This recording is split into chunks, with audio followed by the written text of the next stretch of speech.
Hi, well, welcome to Patient Advocate Match. And today we are visiting with Alec Langstein, and better known as the PD coach. Yes, ma'am. So we're going to talk to Alec today and just get an idea about what that means, what he does, and the impact that he can make on the clients that he works with. So welcome, Alec. We're glad to have you. Thanks for having me. Well, tell us a little bit about how did you get to be known as the PD coach? Well, originally I wanted to become a physical therapist, but I have ADHD, so it was very hard for me to sit in front of a computer and do like a standardized test. So that wasn't the easiest part. So I got denied everywhere I went to school, or everywhere I applied to school for PT. And then I was kind of in a place where I was like, I don't know what to do. I didn't really have a plan B. And then, so me and my friend always talked about, hey, let's do a personal training company. We talked about it for years. So we finally did it. I was like, I have nothing to lose. So that's kind of how it started. I started becoming a personal trainer there, and we focused on senior citizens. And then my aunt owns a gym in Westchester, New York, and she saw the Leslie Stahl program on CBS about rock steady boxing. So she did that for like a year. And then into it, she's like, Alec, this would be so good for you. Like, you should try this out. I was like, I don't know, maybe. Mm-hmm. And then, 6 months later, I just finally took the leap and did it. And then, so I became a rock steady boxing certified coach, and I brought it back to my area in Northern Virginia. And I started that in 2017. So at that time I was working an IT job. And then for a guy for ADHD, I was just, I can't be behind a desk. I'm, antsy. Mm-hmm. I got to keep moving. So I was like, I couldn't wait to like leave my desk and go teach the class. So then finally in 2018, I built up my one-on-one clientele and then the rock steady boxing class. So I actually ended up quitting that job. So it was probably the craziest day of my life. I kind of just took the leap, betting on myself. And I opened up the next location the next year. So I have 2 locations here in North Virginia. And then all I do right now is Parkinson's, Lewy body dementia, which is very similar to Parkinson's. And then PSP, which is the proprio nuclear subnuclear, I forgot what it's, palsy.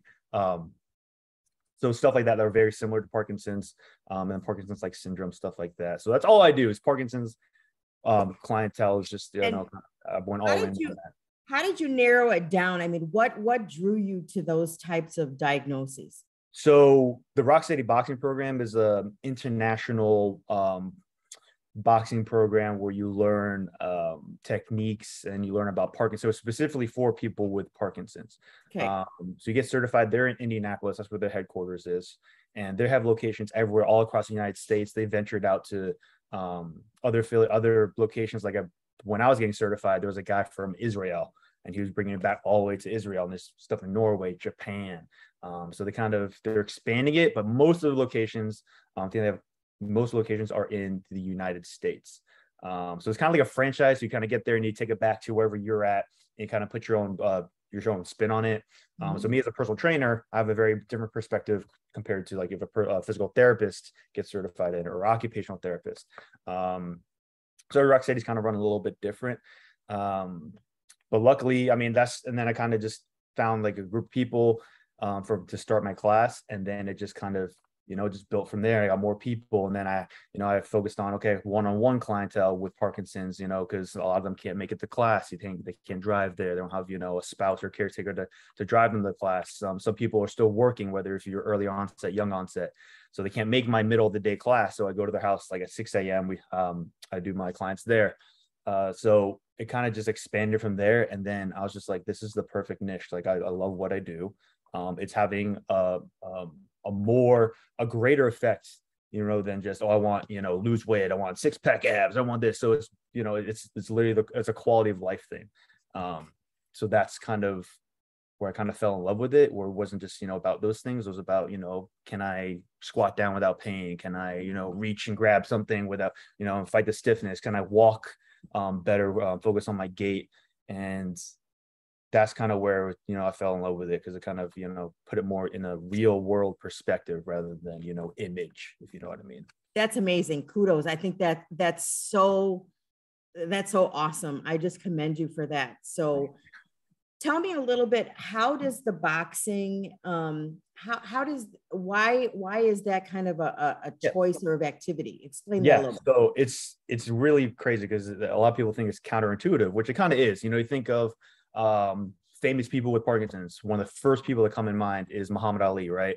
Everyone's like, oh, he got hit in the head a bunch of times, and that's why he has Parkinson's. Well, I actually heard one of his daughters speak, and yeah, he got Parkinson's. Yeah, I got hit in the head a bunch. They also have another family member with Parkinson's, so they think it was in their genetics. And then obviously him getting hit in the head a bunch didn't help, slow down the process, but they think he was going to get it anyways. So that's when you think of like boxing, people think Muhammad Ali, but we do completely non-contact. So we don't hit each other at all. It's one of the first questions I actually always get is, do you guys hit each other? Like, no, we don't hit each other. There's no underground Parkinson's fight clubs going on, right? We are just, you're just there for the motions. So a typical boxer's workout, they focus on a bunch of things. They focus on balance, hand-eye coordination, reaction time, core rotation, stretching out the arms to counter that stiffness. In boxing, certain numbers equal certain punches. So if I yell out 2-3, 2-5, 2-3, 6, it's the brain body working together. It's your cognition working to get the correct combination thrown. So it's all of these things put into one workout, which makes it super effective, right? So a big issue is the neurologist or movement disorder specialist may be like, hey, go do a strength workout, go do a stretching workout, go focus on your gait, but it's, you can't really block that many, you only so many hours in the day. So if you could do all of the things, kind of like, 12 birds, one stone, you hit all these different aspects and physical movements that you need to do with Parkinson's in one workout. So that's why it works so well. And obviously get, stress relief from hitting bags, you get the cardio aspect, right? It really raises your heart rate a lot, increases blood flow throughout the brain, throughout the body. So you get all those benefits as well as the physical movement parts. So that's why it's super, super effective. And it is so fun. That is awesome. And when you say fun, I was just going to bring that up because in watching your videos and then on social media and some of your clients, I mean, everybody looks like they're having a good time. Yeah. And it's just so cool to watch. So Alec, tell me a little bit. So I know traditionally, these types of patients would go to physical therapy or they do that. So what, and you might have already answered by saying it's just a combination in one, but what then is you feel is the benefit for what you can offer versus maybe just going to traditional physical therapy? Yeah, well, physical therapy is just not going to be as intense. So I still highly recommend people going to physical therapy because they'll be a little bit more precise, right? It's not a group class. You're most likely getting, the one-on-one attention from the physical therapist. So you get that benefit, and they're going to focus on, a bunch of form and specific things that you need. So I highly recommend going to physical therapy, whether it's for balance or the LSVT big program. If you're going to a speech pathologist for the LSVT loud program. So always recommend always doing these other things.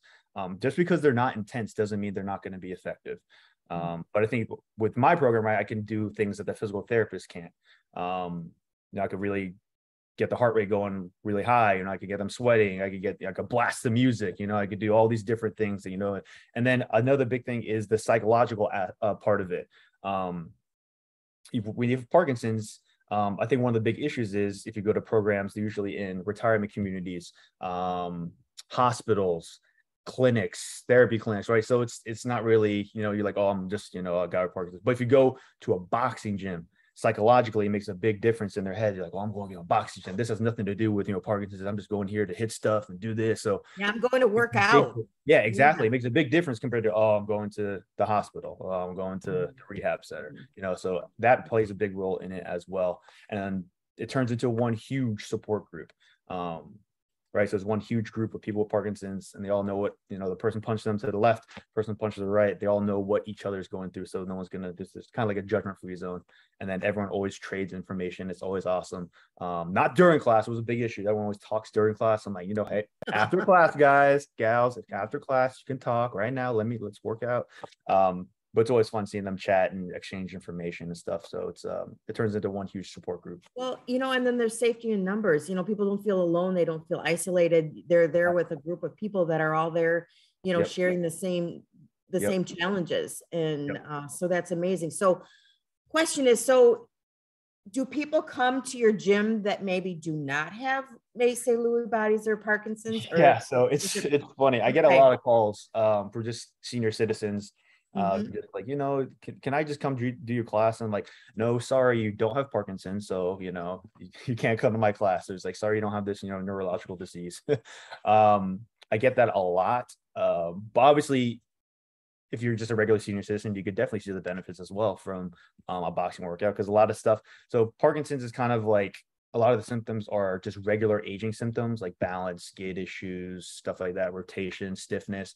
But it's just kind of like warp speed, like, 10 times, 20 times compared to a normal person.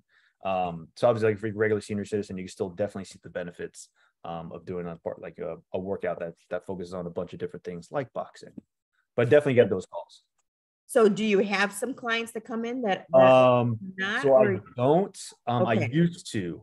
It's funny. I had this one guy who actually got in a car accident, and he got hit on one side. So it's like Parkinson's, it kind of affected it only one side. The right side was fine. His left side had it a little bit harder to control because he had trauma there. But other than that, I don't. So I kind of focused this. It was funny. I was doing, like, everyone. Then I focused to senior citizens, and then now I'm just Parkinson's, Mhm. Lewy bodies, and that's kind of all I do, because that's my niche. So I actually deny a lot of calls. I'm like, sorry, I want to stick with Yep. this group of people, and be kind of known as that guy. You know what I mean? So found my Absolutely. niche. That's the hardest part for most people, is to find that niche. Everyone comes and wants to be a personal trainer, and they will train anyone. I was there. I was in the beginning. Any client I called, I would train. But eventually I found my niche, and it just kind of, took off, and I'm rolling with it. Well, and then that makes you an expert in your field. I Yeah, mean, that, exactly. so that's wonderful, because if someone has that, someone's going to want to go to someone that is an expert in that field. Exactly. And so in how many clients do you say that you'd see in a given day, including like your group workout? So I have class Monday, Wednesday, Friday. 2 classes every Monday, Wednesday, Friday. I have a class Tuesday, Thursday. So I'd say, in class, I can see between the 2 classes around like 40 people a day. And then my one-on-ones, I have one-on-one Monday, Wednesday, Friday, and I have 3 to 4 Tuesday, Thursday. But over the past 5 years, I've assessed hundreds of people with Parkinson's. Everyone comes in, some people come in for a week and then they leave. So it's a lot of like kind of rotation of people coming in. But given every week, I see at least like 50 people, depending on new people coming in. So how often do you recommend that they do a workout with you? Yeah. So at least twice a week. So a lot of people are like, I do 1 time a week. I'm like, yeah, you do 1 time a week, but you might not see the results. So what I do a pre-class assessment and get a gauge. So we test like balance, leg strength, how they're doing with the disease, mentally, psychologically. So we do some of those tests. And the people who consistently come, who've been in our program for a long time, go 2 times a week, 3 times a week. We reassess after a year, and everyone who's done that, been into class consistently, has either maintained or gotten better. That's amazing. So consistency wins. So I recommend 2 to 3 times a week. And I don't want boxing to be the only thing that they do. I always tell them, go find something else, because variety is what's going to keep you involved. Go walking, hiking. If you're feeling like you have an off day, go onto like the stationary bike and do a little of the stationary bike. Do your PT, your LSVT big program. Do yoga, tai chi, anything, strength training in the gym, anything. So work other things in there as well. Especially if you only come to class twice a week, work other things in there as well. And just stay moving. And those are the people who see the best results for sure. Like almost like guaranteed, they see the best results. That's amazing. And to be able to track and be doing this long enough to see and track, your clients, over the year, and to see those results. That's amazing. Yeah, it's amazing. I one lady in class this past week, she just turned 60. So she got diagnosed, I think maybe a little over 10 years ago. And she stopped everyone after class, gathered everyone. She's like, I just had a milestone birthday, right? I just turned 60. And if you told me during my diagnosis, like 10 plus years ago, that I'd be where I'm at right now, physically, I wouldn't believe you. So she was like, almost, she almost brought me to tears. It's crazy to see, what the impact it can have on your life, right? When you get that initial diagnosis, you don't know, like the future, you don't know where it's going to lead. But that's why I highly recommend, why not just start the program now? Start right away. Control what you can control. You control whether you actually start your exercise program now. You could control, right, whether you go to PT and speech therapy and all that stuff. So, I just recommend everyone just start something. If you don't want to do my program, I I have other programs that you can do. Just start something. So Alec, do you have, when someone new comes to your program or comes to the gym, do you have a screening I mean, is there anyone that it would not be appropriate? It's hard. So if you're in a wheelchair and stuff, it can be a little bit difficult. Depending on like the gym, like one of the gyms, the whole gym's on the steps, so it could be a little bit difficult. But mostly, so if there's people with big cognitive issues, right, or have really limited mobility. I mean, like they can't move, get out of their wheelchair.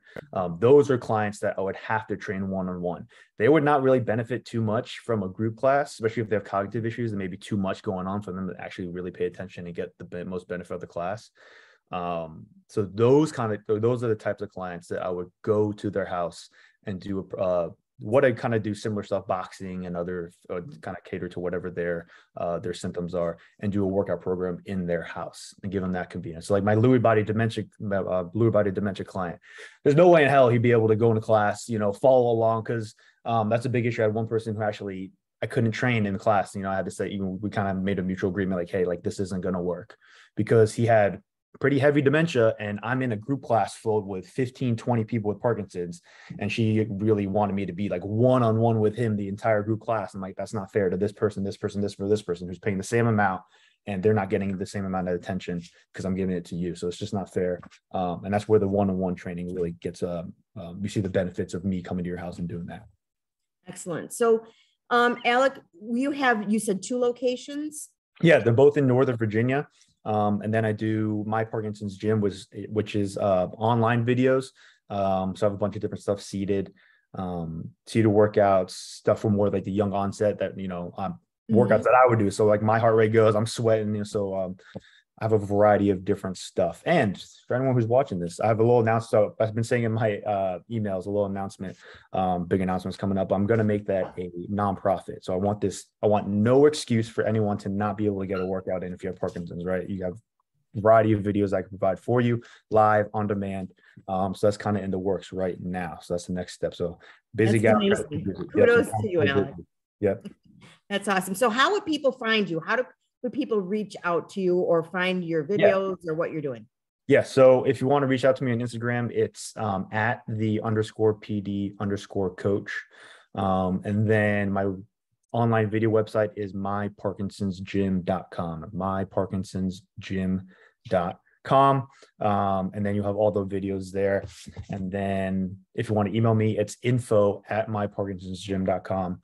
And then you could ask me anything. I'm here to help. That's what I tell everyone on Instagram. Like, I'm here to help answer any questions that you have. Because sometimes it could be like you get diagnosed and you're like, what the hell? What exercise do I do? What do I do? Like, doctor told me to do this, do this.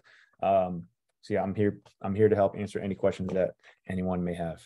And just to let everybody know who's going to be watching this video, in the details and description, I'll have all the information to be able to get a hold of Alec and get a hold of the PD coach. Yep. So in wrapping up, is there anything that you think that we didn't talk about that you would like to share with the audience? I mean, just honing in on the fact that get out there and find other people, right, who are like you. Whether you're young onset, there's a bunch of young onset support groups. Whether you just have general Parkinson's, go find other people. If you have a rock steady boxing program in your area, some places, some of the smaller cities may not have it, but some of the bigger cities have, they have a bunch. You can imagine Florida. I think Florida has, so all the retired people going down there. Find a rock steady boxing program, try it out. Even if you don't think, why am I doing this? Try it out, at least do that. LSVT big program, LSVT loud program. If you're not seeing a movement disorder specialist, go see one. If you're lucky enough to have one close to your area instead of a general neurologist. That's kind of my big thing. And get out there, find resources. They are out there. People like me are out there. We're here. So we're here to help. And yeah, get out there. You're allowed to, I saw this quote of somebody, you're angry, you're allowed to be sad, you're allowed to be frustrated, right? But don't let that be everything, let that time pass and then go get it, go tackle this disease. Because I've seen people do it and I've seen the results that people get. So it can happen. Well, Alec, I just want to thank you so much for taking time out of your busy schedule and to spend a few minutes with us and let Yep. people know just what you do. So I really appreciate it. So we will have all the PD coaches information in with the video, and check it out. And I'm sure you'll have lots of things Awesome. that will help you. So Yep. thank you again, Alec.